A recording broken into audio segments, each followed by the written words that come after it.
Okay, we know that four-wheel drive is king when it comes to rallying, right? But how much faster is it in a four-wheel drive car compared to, say, a rear-wheel drive or even a front-wheel drive car on the same stage? Well, let's go find out. Okay, so let's start with front-wheel drive first. Now, you may have thought that an R2 car would be the way to go with this, but no. The Peugeot 306 Maxi is the quickest front-wheel drive car in Dirt Rally 2, and also one of the coolest as well, if I'm being honest. Love this car, lots of power, great looking thing, and a legend in the world of rallying. We're at the Bid No More Than stages in Wales, one of my favourite stages in Dirt Rally 2, and one that I know reasonably well, so we should be able to set a reasonably respectable time, hopefully. So, let's jump into it. Okay, we're on the start line, handbrake's engaged, let's see what this Peugeot can do. Bit of a slow reaction off the start, but we're up and away and instantly into a load of wheel spin. But then you would expect that with a high-powered front-wheel drive car such as this. Got to avoid all the log piles as we come towards the forest section. Now, front-wheel drive isn't really the most ideal powertrain setup for rallying, partly because the four front tyres have got to do an awful lot of work. Not only have they got to get all that horsepower down onto the road surface, which is loose and slippery, but also they've got to do the steering and the braking, and that can be sometimes a little bit too much to ask. However, that being said, this little 306 is quite a capable car really, and it's quite well balanced too. So the rear wheels aren't doing anything, they're really just being dragged through the stage. But it doesn't stop the car from going where you want it to go. You just got to be a little bit careful with how much throttle you apply. Now, being a front-wheel drive car, it does require a little bit of throttle to keep the car moving through the corner and also progressing. So, if you find the car starting to get away from you, applying a bit of throttle will help bring that front end back around in line again. But it does mean you have to try and carry as much speed through the corners as you can, because otherwise you scrub it all off and you have a real struggle getting back down again and picking up the pace, as we see out of the hairpins there. But once you get onto the straighter sections, it really doesn't matter what drive it is, you're still going very, very quickly. Very tricky corner to get right, that one always easy to run on. Now we plummet downhill, a couple of jumps, there's one, another one here, and then we're straight on the brakes to make around this downhill sweeping right-hander.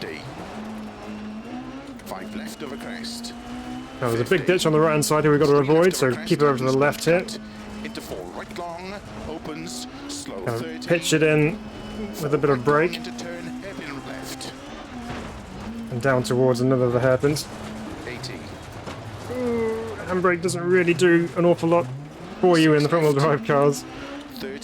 And again, the observant of you out there will notice that I'm rallying with a Formula rim, which, again, isn't ideal. But when it's all you've got, that's what you've got to deal with, so we do our best with it. Down towards the water splash we come. Oh no! There's one less fence on the stage. It's going to cost us a little bit of time. Into one left long, opens two long. Kind of missed the handbrake application properly there. Got it all wrong going into the stadium section here. Let's try not to fall apart before the end of the stage if we can avoid it. Up over the top of this other little jump. Into four right, tightens through water splash. And another water splash to deal with. Can't see where you're going. You've got to avoid a gate at the same time. It's very challenging. Now it's just a hard uphill chase to the line. And across the line we go in a 3:33.244. So, that's the marker time to beat, a 3 minutes 34. What can rear-wheel drive do? So, from a rallying legend in the 306 Maxi to a rear-wheel drive car that you've probably never even associated with rallying ever, this is the BMW M2 Competition. Now, it's rear-wheel drive, obviously being a BMW, but this is part of the Rally GT package of cars, which is filled with all sorts of different concoctions of cars you just wouldn't take rallying, and this is one of them.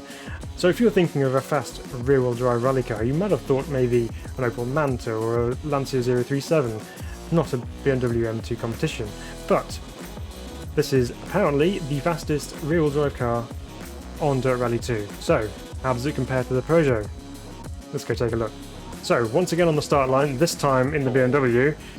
Let's see how this gets on. Now, although it may look fairly standard, it has been prepared to rally specifications, which means it is more than capable of handling this stage. And if you haven't already figured out, this is actually my first time driving this car. So this is going to be an experience. Now, rear-wheel drive is now more traditionally what you would associate with rallying before the advent of the Adri Quattro. So there's plenty of oversteer and tail-out action going on. But it also poses another challenge of trying to keep that rear end in check, because these RGT cars have plenty of power. So it's easy to get the rear end round. It also means that when you get the opportunity to stretch the legs, it'll certainly pick up pace very, very quickly indeed. And it's so nice with the rear-wheel drive car to be able to just flick it from corner to corner, and this car is actually already feeling pretty nice to do that, even if sometimes it does get a little bit beyond the limit. And of course, the rear-wheel drive cars have a slightly better tendency to use the handbrake more efficiently,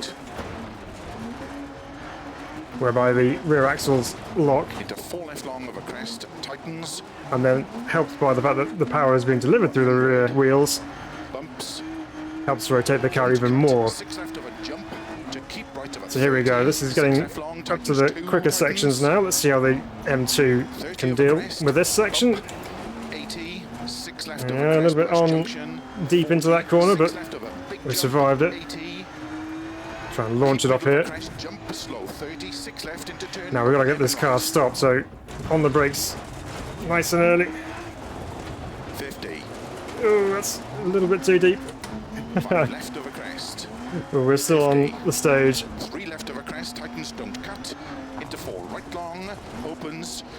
Again, trying to avoid all the nasty stuff in that ditch on the right there. Let's see if we can get the hairpin right this time. 6 left. It's a little better. Keep middle of a crest. 50. A sequential gearbox, of course, so seamless gear changes, all aiding the ridiculous acceleration. Let's try not to take out the gate post this time. It's better.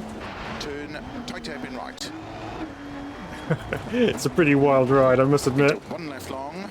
That's better on the handbrake, although it did come to a bit of a stop there. 60. Let's let it drift all the way through here if we can. Opens long. Tightens jump. Trying to keep the rear end in check is pretty tricky. And 2 right long. Tightens through gate. Opens over crest 60. 5 left. Opens 50. I love the sound of the engine though. Beautiful 6-cylinder. 60 over finish. And as we come up to the finish line, what's the time going to be? To stop. It's a 3-minute 30.826. So there we go. Next one up in the timings, and it is quicker than the front-wheel drive car, as you would expect it to be. But next comes the real test. 4-wheel drive. Okay, so on to 4-wheel drive then. Now, slight disclaimer here, the quickest 4-wheel drive car in Dirt Rally 2 is actually the Lancia Delta S4. However, I'm probably going to be quicker in this. This is the R5 Ford Fiesta Mark II. The Group B Lancia obviously is rapid, but it's a bit of a monster, and you need to be a really special driver to actually get the most out of that car. But with a car such as the R5, you can actually still go reasonably quickly. So, this is my fastest 4-wheel drive car in Dirt Rally 2, but how does it compare to front-wheel drive and rear-wheel drive? Let's go find out. So for one final time, we're back at the start line, and we're going to launch into it with 4-wheel drive this time. Let's see what we can do. Handbrake is on, Anti-lag is on. 1, go. We're away. To a crest, 80, And the nose rises, we get all that power down. 50, And we're already heading off 4 left, into the stage crest, 80, at a ridiculous speed. 5 left, into 2 right long, tightens, into 3 left, Now, the thing with four-wheel drive into 2 left long, is that you just get so much grip, 80 over bumps, which means you can just absolutely fly through some of these corners. right of a crest long, opens into 4 right of a crest, into Now, Audi came into rallying in the Group B days with the crossroad uphill, and absolutely revolutionised the rallying scene and destroyed the competition with their cars. left long, tightens And it's very easy to see why, because the advantages of using four-wheel drive over rear-wheel drive 2 right tightens, are just enormous. into 3 left, tightens of a crest, into 4 You really right, can get away with a lot of things as well. You can into just 4 left, into apply 2 the right foot tightens, into 4 and left, power your way out of trouble. 5 right, 4 left over bump crest, tightens slow, keep left over 80 past junction. And even an turns amateur rally left, driver such as myself, with very little skill at the opens over art of crest, rallying, 4 right long over crest, can be made to look like they kind of have a half an idea of what to into 3 do. left over crest, 30, turn hairpin right. Into 4 left long over crest, tightens, You can just turn it in on the handbrake, 100. apply the power up, and then just launch off to the next corner. Just awesome. Right over 30, But these 6 R5 left cars are long, also tightens, super capable as well. 30 over crest, Well sorted 80, 6 left over crest past and junction, quite easy to drive at the 40, limit. 6 left over big jump, 80, Down the hill we mid over go. crest, jump slow, Keep it 30, pinned over 6 these left jumps. into turn, open hairpin right. 50, Had to use a bit of handbrake to make sure we got into that 50, downhill 3 left right-hander over there. crest, tightens, don't cut, into 4 right long, opens, slow 30, Just about managed to 4 avoid right long into the turn, ditch on the hairpin right. left. 80. Massive Scandinavian flick into the hairpin. Keep middle of a Oh, I crest, love this car, 50, it's so good. 4 right of a crest, bump, 100, 6 right, 80. Now there's an art to driving four-wheel drive rally cars, that's using the left foot braking, which is quite a skill. 100, turn, tight hairpin right, Not something I've fully mastered. into 1 left long, opens 2 long, A little deep into that hairpin. 60. 4 right, tightens over Trying to keep it as neutral as possible over that long left.